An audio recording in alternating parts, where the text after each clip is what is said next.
Pedro, thank you so much for being here. Before we continue the conversation that we've been having for the past half hour, Yeah. can you make a brief introduction about yourself, what you do, and what got you to where you are right now? I mean, first of all, I want to thank you, Ivan, and thank to Esportian to be here. It's a pleasure for us to collaborate with you guys. So I'm here with full heart.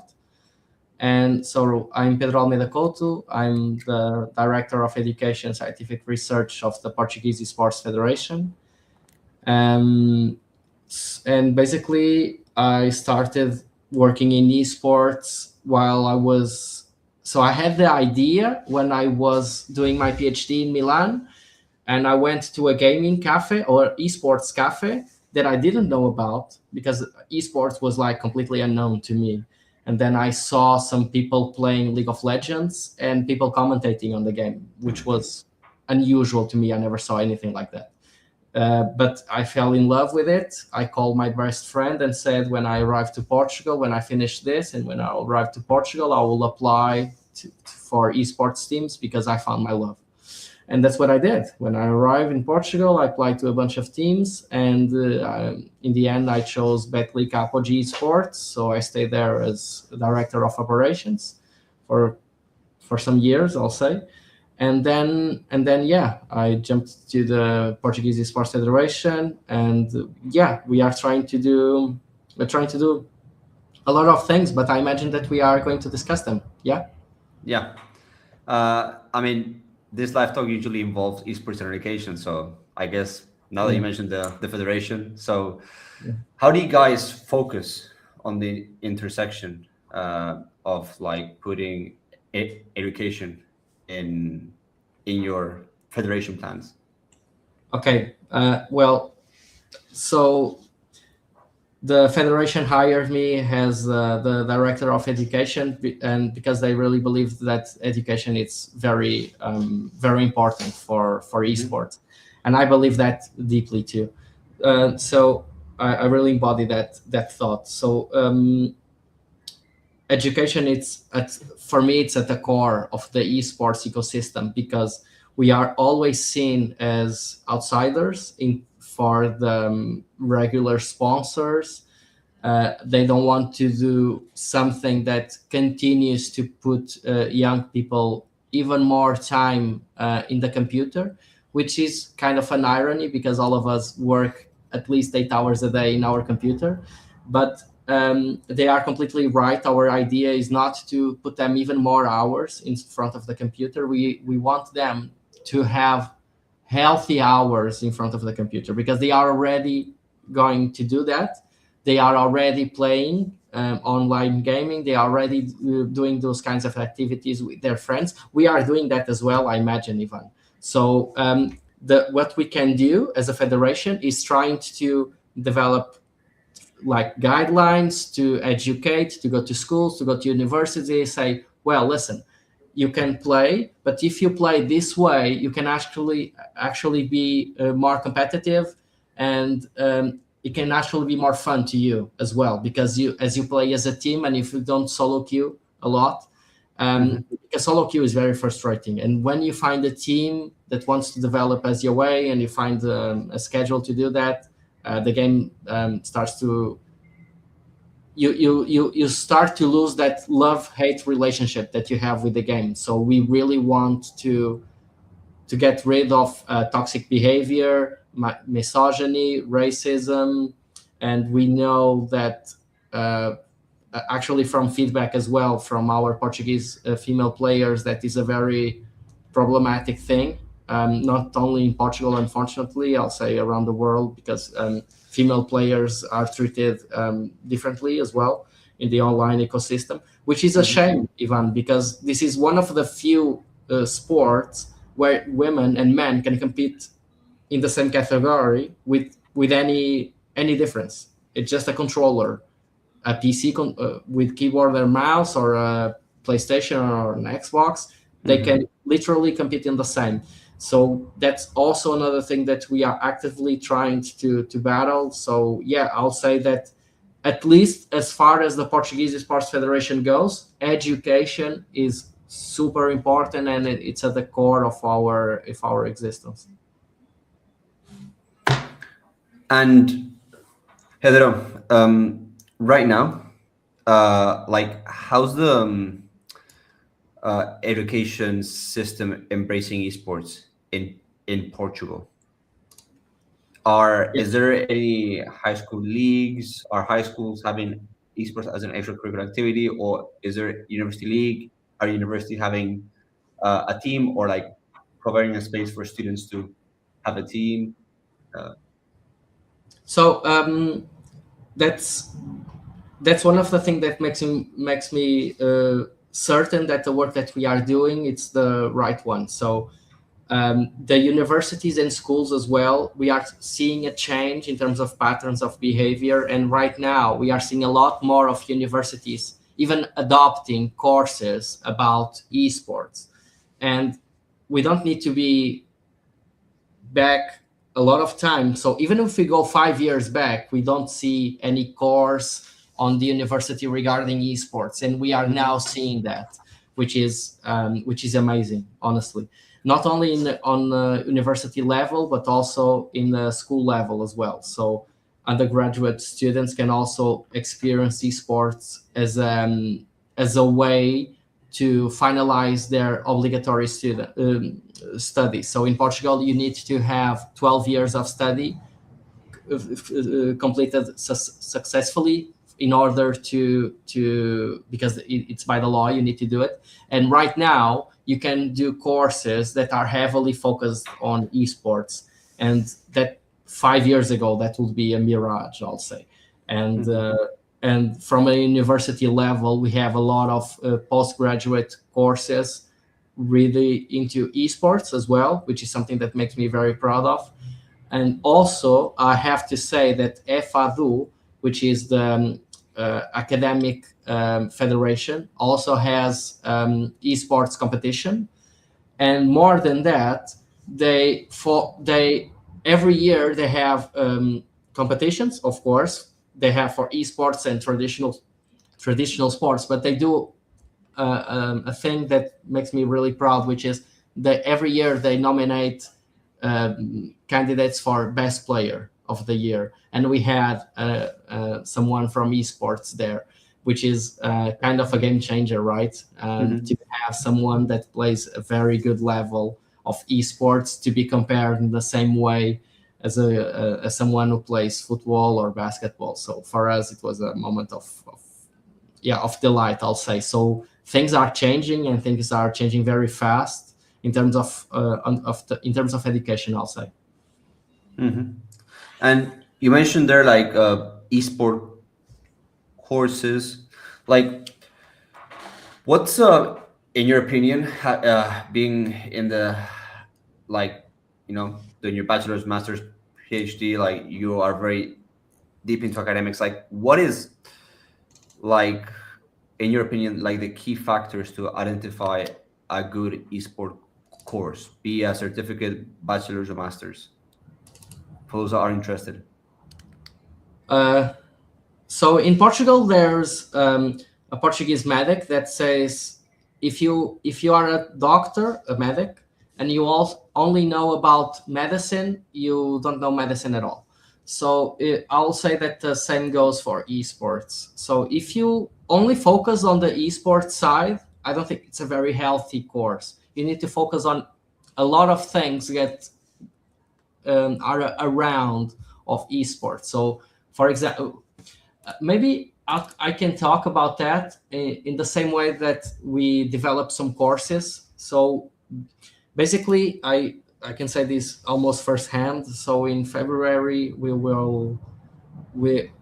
I think we will launch the course of coaches and referees in Portugal from the Portuguese Esports Federation. And I was like very preoccupied in that I would not teach everyone things about esports only. So there's disciplines like psychology and of the young player, fundamentals of the specific training in esports, digital tools and competition platforms, health, ergonomy, and well-being in the digital context. So these are actual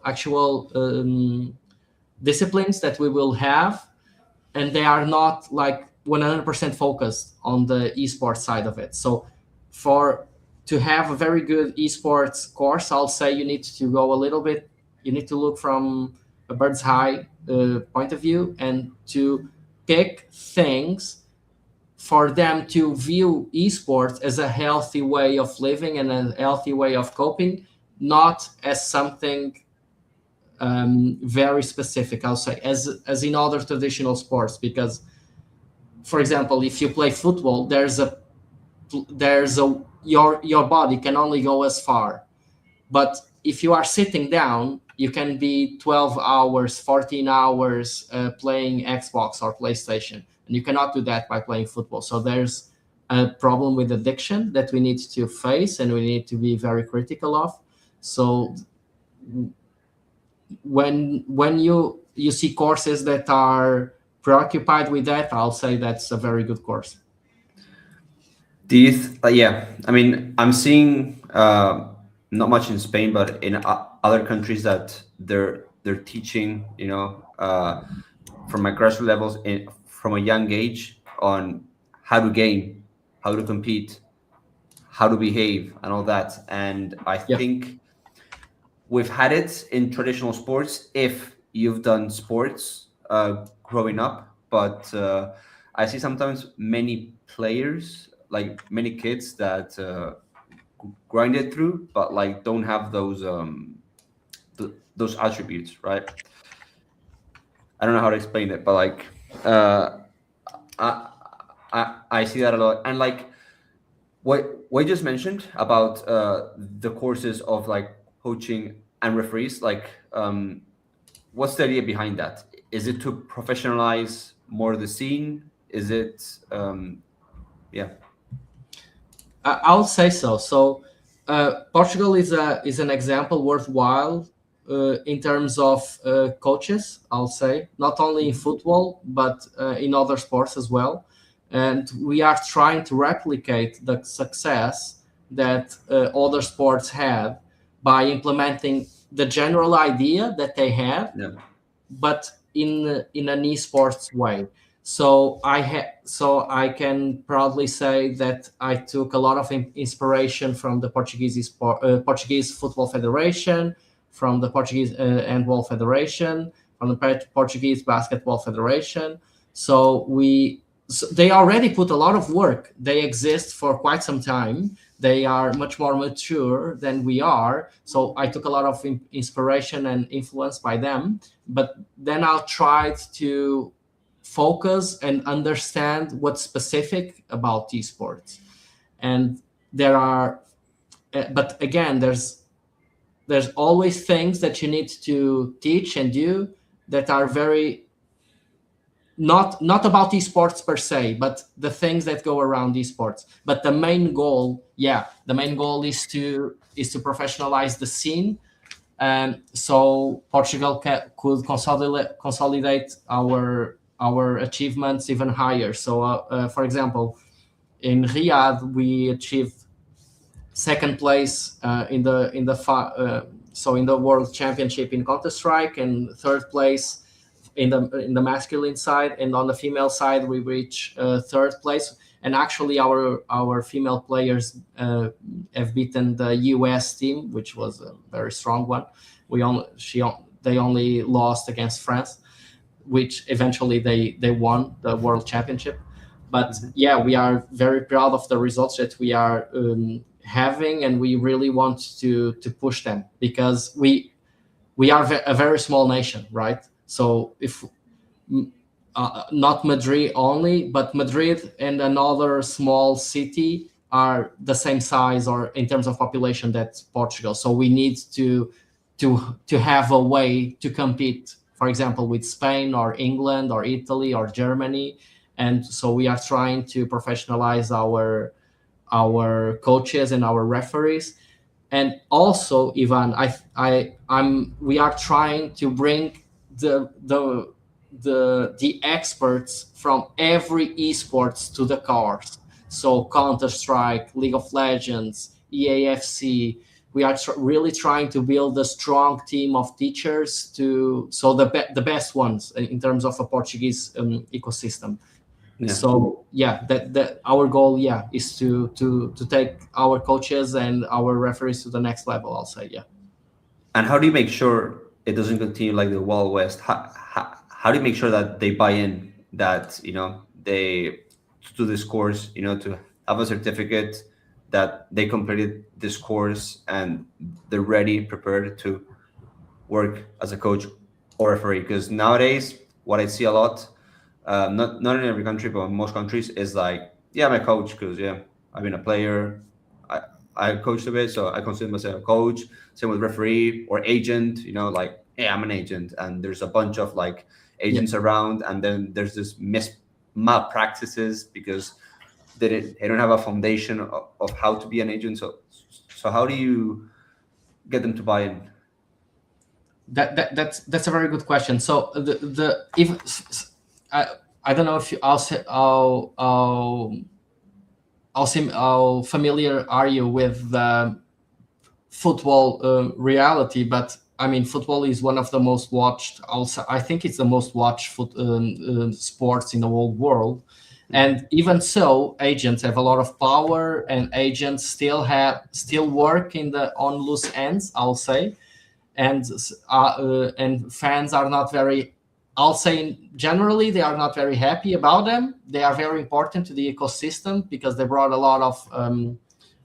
So they took off a lot of load from the players, so players could only focus on the game. But if with football is that difficult, with esports, of course, it's much more. But the thing is, I think that a young coach would love to be taught or to be taught by the best ones in the scene. So of course we had a concern, and our worries were 100% with the program. But I think it's more appealing for a young coach that is coming up. He was a player, and now he looks up to these tier one professionals in the Portuguese scene that they are also superstars in the global stage, to be their teachers.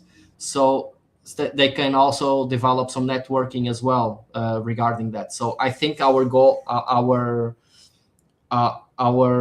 objective will be to have a very strong set of teachers that can really pass good ideas to our new coaches, the coaches of the future, I'll say. And so we have a waiting list already, even without the coach, the teachers to be announced. But I think that after the teachers, after people know who the teachers will be, and I already have a lot of them closed, I think the reaction will be very positive, because we have people from all over the esports scene in Portugal, and I think the reaction will be very good. Amazing. We have from YouTube, Primus Modest said, "Hey from Austria." Hey Primus. I like to hear a shout out sometimes to people that leave comments, to incentivize you those questions. But yeah, what you mentioned about like the FIFA agent like certification, where I teach at EU Business School now, the students that wanna get into like the professional football scene, they are also preparing for the FIFA agent certificate. And back then, when I was studying, that was it didn't exist, but like the agents were like, I'm an agent because I was in the business and I got my own agency. But now there's I think there's going to be more organizations requiring those certifications, and within years in esports, hopefully the same thing happens. But also something you mentioned about people in the industry being able to do this coaching certifications, a great way to incentivize them, as you mentioned, is a network. Like if top people in the industry are gonna be teaching, okay, to those people, it's it's what you learn, amazing, right? But also like who you can get connected with, like that can save you a lot of years Oh of yeah. work and a lot of years of like, okay, I can access these opportunities by applying here and doing the course and honestly saving time like is one of the best things. Like why do you do like also a master's? From what you can learn, but like also like the university, what companies are they connected with, like the people in the masters, okay, like the friends you build that are studying the same thing you're studying, so they have similar interests, and you end up doing things together. So like reuniting, these coaches and referees in a professional environment that you are discussing, and plus giving them a network that they can have a great start at. Like I mean, I don't see a better way to do it. So Yeah, that's a very good head start. And the thing that we want to focus as well, so because you are a very academic person, so the frustration sometimes. I don't know if you felt that, at least I felt that. I don't know if you felt that, but the frustration that we are from the same area, business and sports management, and then sometimes our disciplines will be a lot about theory, but we didn't get a practical sense. And we really want, so one of the things that we have here is the teachers are people from the scene, so they are used to work as so they are teaching about the things that they do.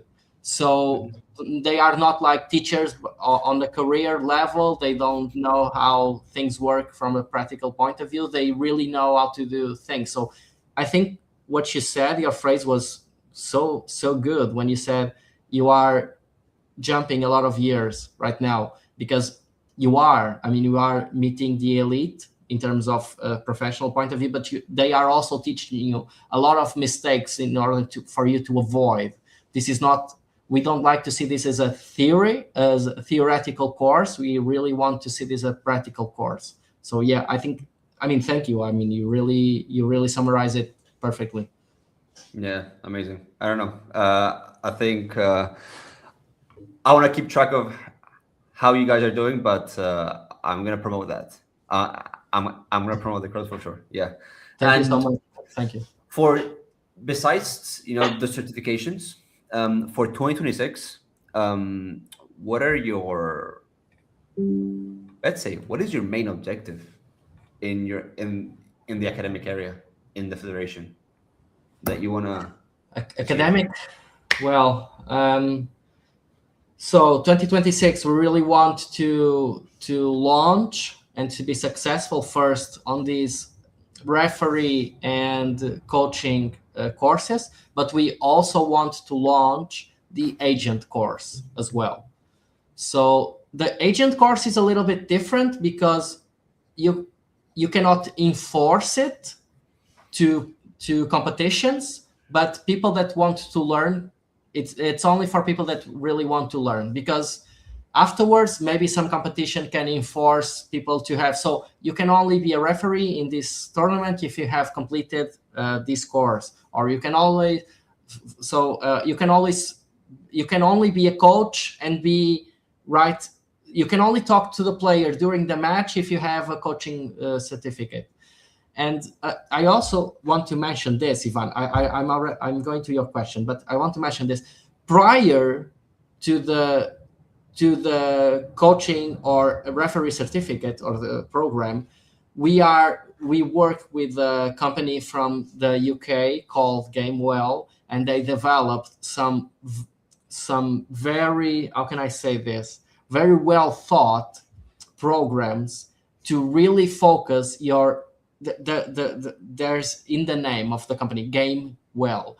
So for you to look at gaming from a healthy point of view, so for you to include your parents while gaming as well, for your parents to understand what you are doing. There's a lot of dynamics between the student and his parents or her parents. And so there's also this mandatory one, because we really believe that education is very important for us. So, and now regarding 2026, so in 2025 we published 2 scientific papers. We wrote 1 chapter of a scientific book, but we want to do more. So 2026, we really want to develop guidelines. So we work with some doctors, some medical professionals. We also work with psychologists and nutritionists. We also want to really develop guidelines to be on our website and to be on social media, so people can scroll and when they see a Portuguese Esports Federation reel, can be our doctor talking about ergonomics, or talking about how can you play healthy, how can you keep your eyes a little bit better after long sessions of practicing. And we are all so that's our goal. And one study in particular that I'm very proud of is a study that we published, comparing our top players from Call of Duty and Rocket League to top level players in the football scene from the Portuguese point of view. I don't know if you know this. I don't know if you follow football, but João Félix, Nelson Semedo, Rui Patrício, Ruben Neves, so top level, so national level players from Portuguese football. We compare them to, so because they did the same test. So basically we brought an iPad for our Call of Duty and Rocket League players, and they needed to have some kind of interaction with an iPad. I was there, and then we brought the same challenges to these top level players. So, and we compared the results, and what we found is that the top level players from football are still ahead in some areas regarding tracking of multiple objects, for example. But it's a gap that we think it will diminish as the level of the esports player will become higher. And I think, this is only a theory, we need to back this up scientifically, of course. But if we tested this with Counter-Strike players from Portugal, which the level is a little bit higher, I'll think that our Counter-Strike players will surpass the top tier A players from football. But yeah, so 2026, more scientific papers, more books, guidelines on the website and on our social media. And bring the doctors, the nutritionists, the psychologists to the clubs. So that's our thing. Amazing, and I believe is the way to go. Why? Because basically, like from theory to like actual evidence, in order for esports to professionalize, build those frameworks. Okay, like if universities can be like involved in esports research, like the industry is gonna advance very well. And when you mentioned that research paper, it made me realize like Seth Jenny, like the paper they published for the International Esports Federation about like esports and AI, like a framework, regulations. I mean, that's a great way to advance in the industry. And like, people like yourself and other academics, I mean, we have to continue to push forward, and for university to start seeing the value of it. And yeah, so yeah, they are starting. Amazing. Yeah, Amazing. At least in Portugal. I don't know. I was in Spain or other countries that esports might be working, but at least in Portugal, we are working with a lot. So right now we have a problem, which is we have too much schools to work with right now. So we are trying to cut in terms of, because we cannot help them all right now. Yeah. Because at the beginning it was like, okay, there's only one university doing an esports course, but for you guys were with us for Lisbon Games Week, and Yeah. it was a pleasure for us to have you there with us. Mhm. And I don't know, your colleagues were there, and they saw that every day we have a different university at our place. And right now it's too much for us. So actually, we need to filter the the the way that we work with the universities. Right now, the strongest partnership that we have so far is with the University of Lisbon, which is also I'll say one of the most prestigious universities in Portugal, and specifically to the sports faculty of it. But Ivan, there's a lot of them, universities, schools as well. And Okay. yeah, I mean, I think from an educational point of view, I think Portugal really has waken up for the esports phenomenon.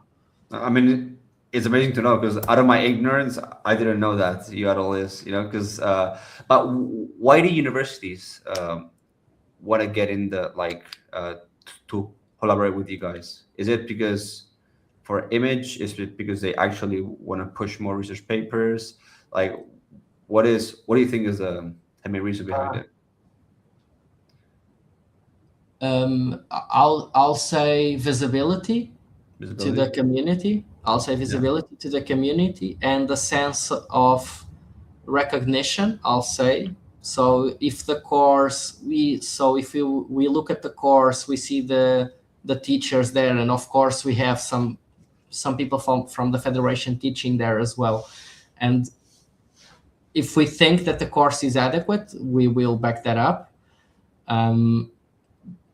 But from a research point of view, I'll say that the University of Lisbon is the one that we always come back to, because I have to say a special thank you to Professor Tiago Ribeiro. Is really pushing, and he is always inviting us for events, and we are all they actually have a lab there just for esports, which is awesome. I don't think there's a lot of universities in Portugal that have a specific lab just for esports, and the University of Lisbon and the Faculty of Sports has it.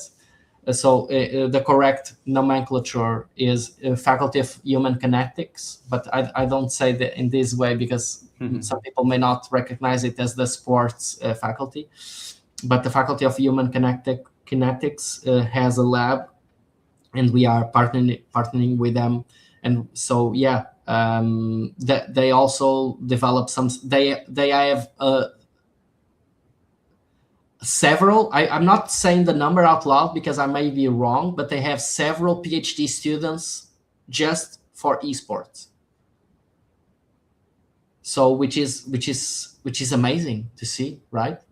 I mean, we are not that old, Ivan, but in our time, it was like not impossible. Nah. But how did you find a teacher that wanted to be your advisor to do a PhD in esports? Like, it's crazy. Yeah, that's for sure. Pedro, honestly, before we wrap up, is there anything else that you would like to add that we didn't talk about? Yeah, I want to say. Yeah, I want to say something. So I want to congratulate Esportion on the thing that you do. Esportion is very important for us. We really believe in the work that you do. You are building bridges between Europe and the US, and the work that you do is of high value. So you work from close ties with the students from day one or day zero, even before they are working with you. They officialize working with you. You are supporting them. So when you contacted us, if we wanted to partnership, of course, that was an easy answer for us. Esportion it's a company, and it's a project that we are a fan. We are fans as well. We are rooting for your success and everything that, at least from my perspective, from my personal side and from the Portuguese Esports side, as long as I'm there in the Portuguese Esports Federation, you will have the our total support in all your endeavors, because we need more esportians in the esports ecosystem. So my last word is to you guys. So keep that up, for you, for Attila, for Kevin as well. I mean, keep up the good work, and make the dreams of those kids to work, to study, and do esports come true. So that's what I desire for you guys. That was not unexpected praise, but thank you, man. Thank you. And the same for the federation. Like, we want to build things, for the industry together, and let's keep building. But thank you so much for your time, Pedro. Yeah. Thank you, Ivan. Thank you, Ivan.